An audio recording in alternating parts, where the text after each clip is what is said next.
Ainda dentro do mesmo espírito, irmãos, do vídeo anterior, vamos continuar então, para que a gente possa ter a resposta àquela pergunta instigante que muitos se fazem sobre quem será arrebatado.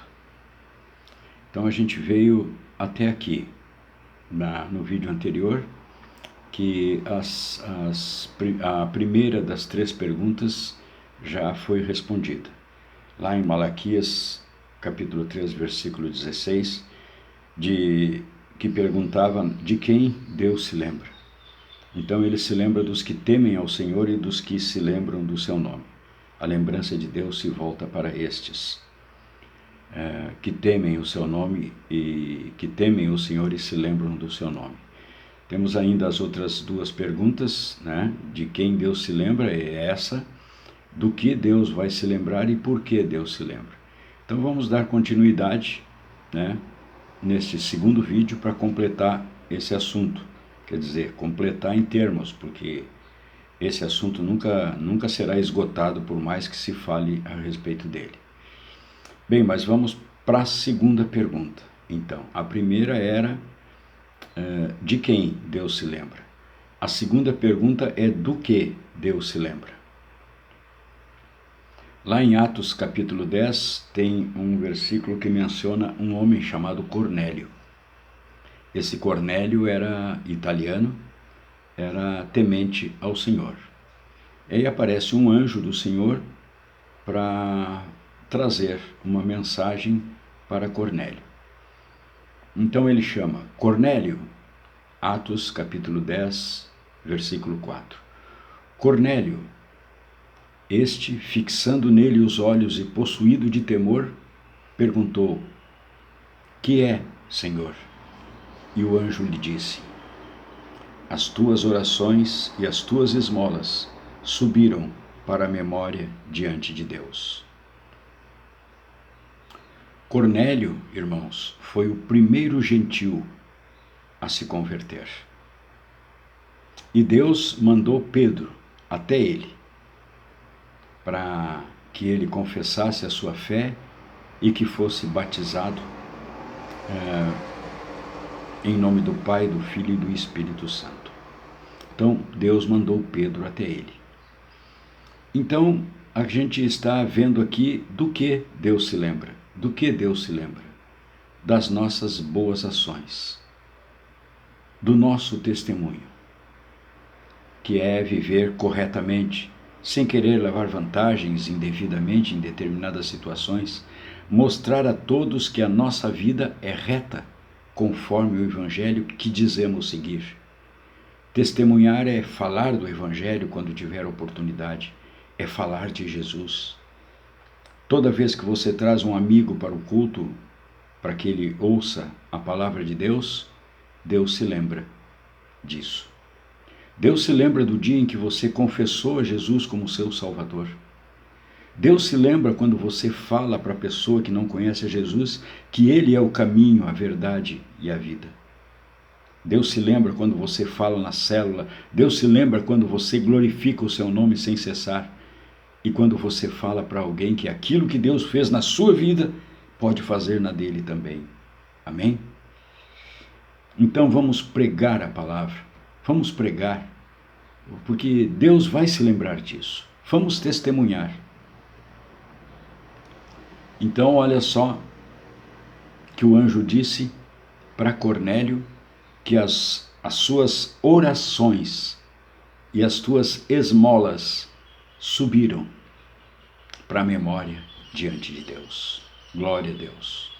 As nossas boas orações, as nossas boas ações, as nossas orações sobem para a memória diante de Deus, lá para o livro das memórias. Aí então temos a resposta da segunda pergunta. Por que, do que Deus se lembra? Deus se lembra então das nossas boas ações e do nosso testemunho. A terceira pergunta: por que Deus se lembra? Ou para que Deus se lembra?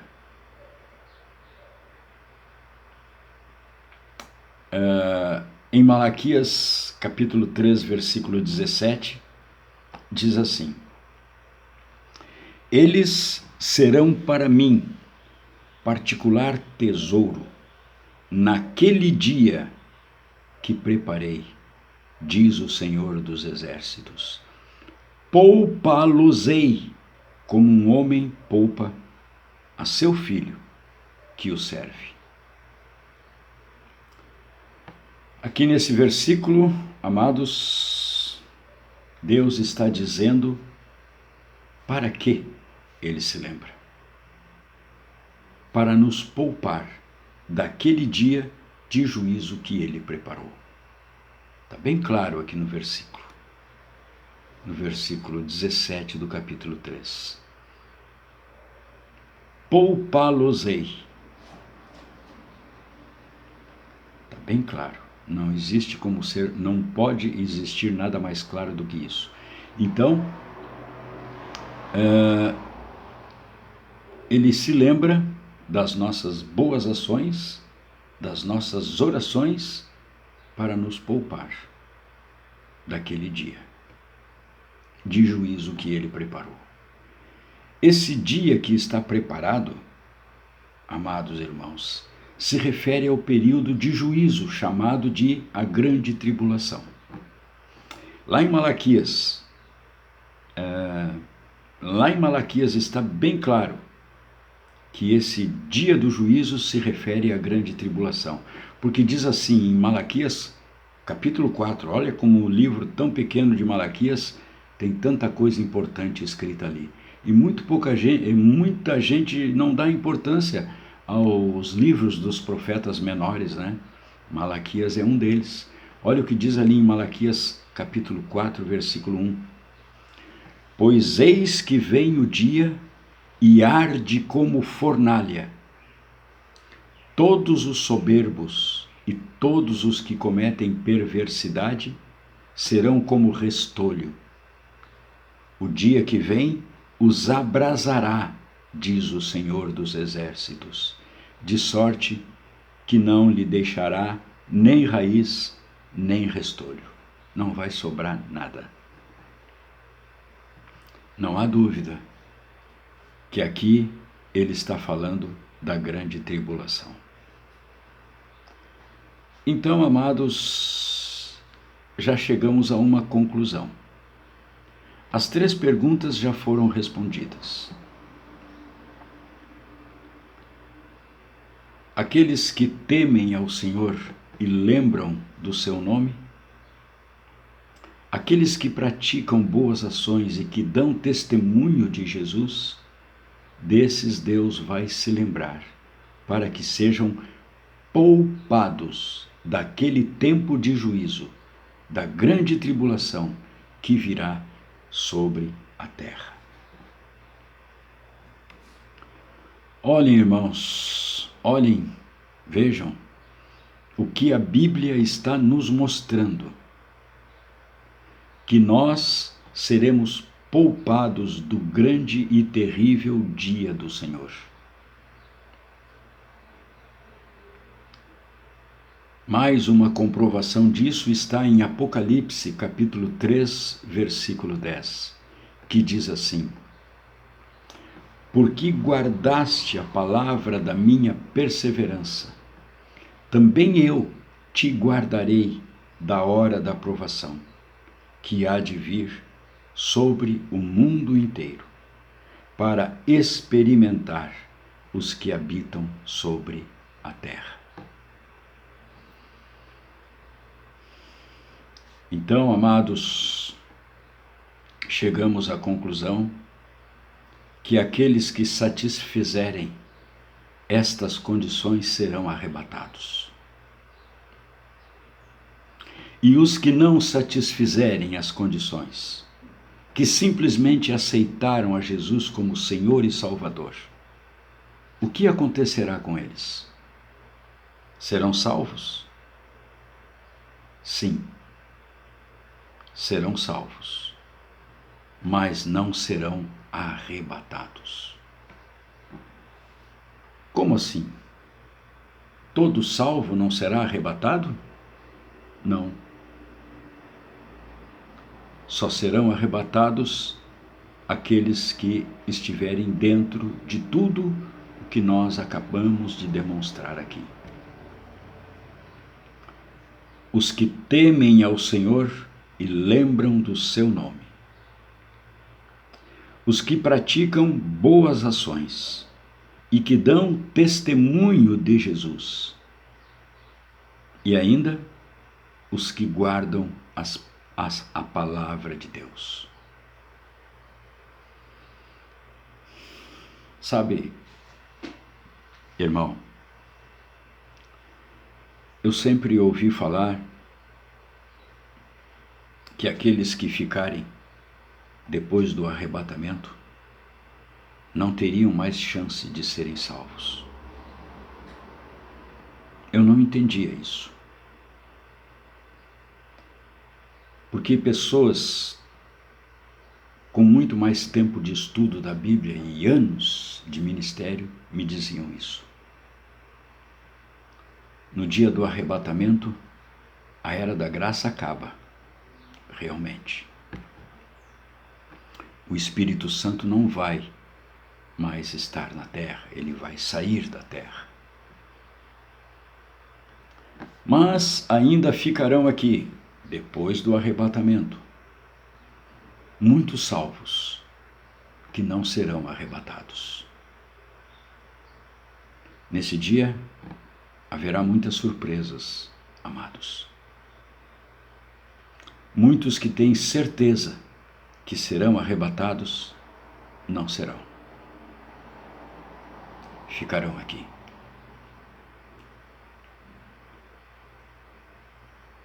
Mas eles um dia aceitaram Jesus. Esses que ficarem terão que perseverar na sua convicção de fé em Jesus Cristo, mas sem contar mais com a ajuda do Espírito Santo. Será por sua conta. Perante as ameaças e perseguições que sofrerão pelas forças do mal que estarão governando a terra, eles serão forçados a decidir entre obedecer às regras da nova ordem mundial, cujo chefe será o Anticristo, ou negar sua fé em Cristo, em Jesus Cristo, diante de todos. Se negarem a sua fé, diante de ameaças terríveis que sofrerão, inclusive de morte, perderão a salvação. Mas se continuarem afirmando sua fé, serão considerados inimigos e então serão mortos. Porém, estarão salvos, porque já haviam aceitado Jesus, já haviam sido redimidos pelo sangue do Cordeiro. Isso é um assunto bem complexo para se entender.